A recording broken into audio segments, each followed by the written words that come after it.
Hey, kitchen talk.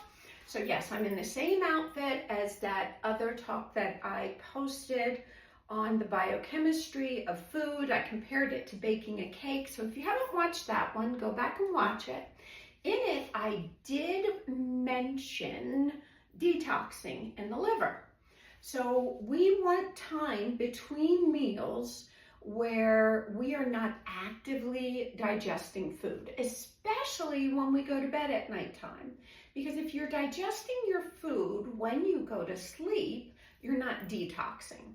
So where does this detoxification happen? Well, it's in the liver. The kidneys filter and the liver detoxes. It's really amazing how the body works. So there's a substance called glutathione.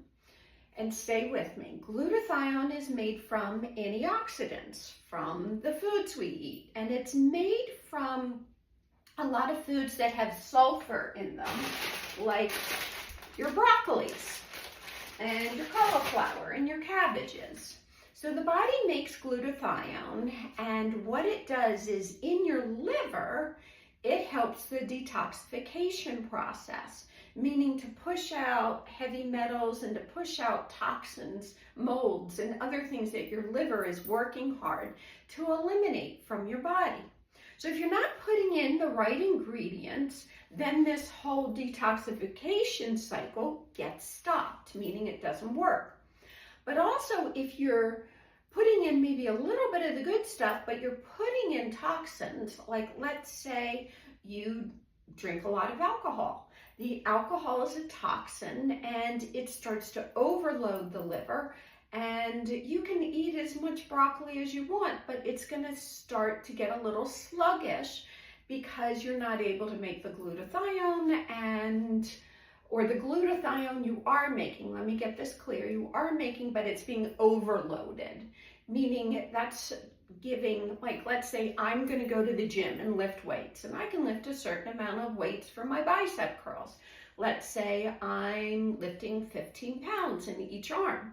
Well, if you ask Beth to go to the gym and lift 50 pounds for each arm, I'm not going to be able to do it. I'm going to be overloaded. I'm not going to be able to work efficiently. It's the same thing with the glutathione.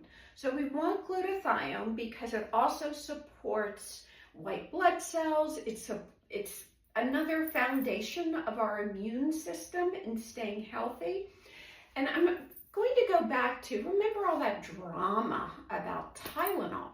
Well, Tylenol, the acetaminophen, that's not just in that, but I think it's probably in NyQuil and all those other drugs. What it does, the acetaminophen suppresses glutathione production. So instead of getting all tangled up in your underwear about who said what about Tylenol, like really dig in and understand what it does. And it was really sad. I heard this young pregnant woman, I mean physically, she was right next to me. And she was like, well, if I need to take Tylenol, I'm going to take Tylenol. And I thought, this is really sad that her hatred for somebody is so much greater than really learning about glutathione and why it's good and why you don't want acetaminophen depleting your glutathione. So there's a lot out there to learn in the world. And jumping on every bandwagon and getting upset, I don't think helps, also because your emotions generate how you feel in your body. So I did post a video about how we have this energetic field that's 3 feet to a number of feet outside of our body. And you can feel how happy or sad or depressed somebody is through their energetic field. And what I wonder about is, if somebody is healthier, is their energetic field bigger? Like more people can feel it. That's something that I don't really have the ability to research or understand, but I think it's something interesting to question and observe. All right, so keep your liver functioning. You want to make glutathione in your body. You don't want to suppress it. So have your cruciferous veggies And make sure you have some breaks between meals, especially when you go to bed at night. All right, take care.